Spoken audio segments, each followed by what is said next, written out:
বিএনপির প্রতি আমার একটা সফট কর্নার এই কারণে আছে যে বিএনপির বিভিন্ন নেতাকর্মী যারা আছে আমার দুঃসময়ে তারা এগিয়ে এসেছে এবং বিভিন্ন কূটনৈতিক জায়গাতে আন্তর্জাতিক ক্ষেত্রে তারা তাদের আওয়াজ তুলেছে।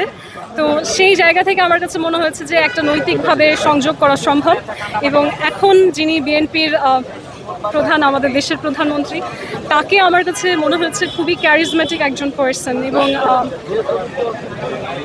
আসলে আমরা মানুষের মন তো পড়তে পারি না, কিন্তু উনি যেইভাবে করে মানুষের সাথে কথা বলেন, যেইভাবে ওনার চিন্তাগুলো এখন পর্যন্ত প্রকাশ করছেন, আমার কাছে মনে হয় যে হি হ্যাজ গুড ইন্টেনশনস। হ্যাঁ, উনি অনেক ভালো একটা উদ্যোগ নিয়ে এবং একটা স্বচ্ছ মন নিয়ে দেশের জন্য কাজ করছেন।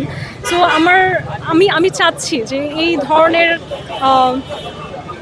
মননশীলতার জায়গায় যারা আছে তারা যদি আমাকে গাইড করে। দেখেন, আমার স্বপ্ন অনেক বড়। আপনি সংস্কৃতি ক্ষেত্রে যত শক্তিশালী হবেন তত কিন্তু আপনার দেশের ট্যুরিজম বৃদ্ধি পাবে, তত বাইরের দেশের মানুষ যত আপনাদের নাটক, আপনাদের গান, আপনাদের কবিতা এগুলোর সাথে পরিচিত হবে, তত কিন্তু তাদের মধ্যে বাংলাদেশের জন্য একটা পজিটিভ ইমেজ তৈরি হবে।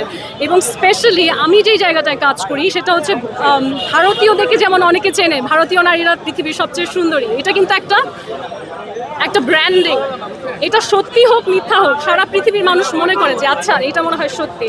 সেই জায়গায় আমি যেটা স্ট্যাবলিশ করতে চাই, তারা যেন মনে করে বাংলাদেশি নারী পুরুষরা পৃথিবীতে সবচেয়ে সুন্দর করে কথা বলে, পৃথিবীতে সবচেয়ে সুন্দর করে চিন্তা করে, পৃথিবীতে সবচেয়ে সুন্দরভাবে অতিথি পরায়ণ। এই যে আইডিয়াগুলো, এগুলো আপনি বিদেশের মানুষকে কিভাবে বোঝাবেন? দীর্ঘ সময় ধরে আমি, আমার পরিবার, আমরা যে ক্লাইমেট নিয়ে কাজ করেছি সেখানে একটা ভালো একটা নেটওয়ার্ক আছে, যেই নেটওয়ার্কটা হয়তো রাষ্ট্রীয়ভাবে কৌশলগতভাবে এন্টার করা পসিবল না। হ্যাঁ, সাংস্কৃতিক মহলে, কূটনৈতিক মহলে কিছু জায়গায় আসলে আপনাকে ইনফ্লুয়েন্স করতে হয়, কিছু জায়গায় আপনি রাষ্ট্রীয় হার্ড পাওয়ার দিয়ে এন্টার করতে পারেন না।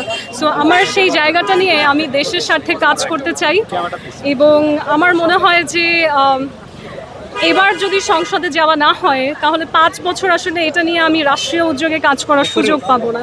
কিন্তু যদি পার্লামেন্টে যাওয়া হয় সেক্ষেত্রে আমাদের দেশের সংস্কৃতি, আমাদের দেশের যে ক্লাইমেট জাস্টিস নিয়ে বিভিন্ন ইনিশিয়েটিভ এবং আন্তর্জাতিক ক্ষেত্রে যারা উইমেন, জেন্ডার এবং ক্লাইমেট চেঞ্জের বিষয়গুলো নিয়ে কাজ করছে, তাদের সাথে আমাদের একটা ভালো অর্থনৈতিক, সামাজিক এবং কূটনৈতিক সংযোগ ঘটানোর যে সুযোগগুলো, এগুলো মিস হয়ে যাবে। সো যদি যেতে পারি তাহলে আমি ওই জায়গাগুলো নিয়ে কাজ করব এবং আমি আশা করি যে বিএনপি সেই বিষয়টা মাথায় রেখে মূল্যায়ন করবেন ইনশাআল্লাহ।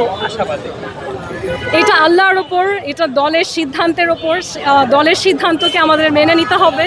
আর এই তো, তবে ব্যক্তির ঊর্ধ্বে, দলের ঊর্ধ্বে হচ্ছে দেশ এবং আমি বিশ্বাস করি বিএনপি দেশের স্বার্থকে বেছে নিবে ইনশাআল্লাহ।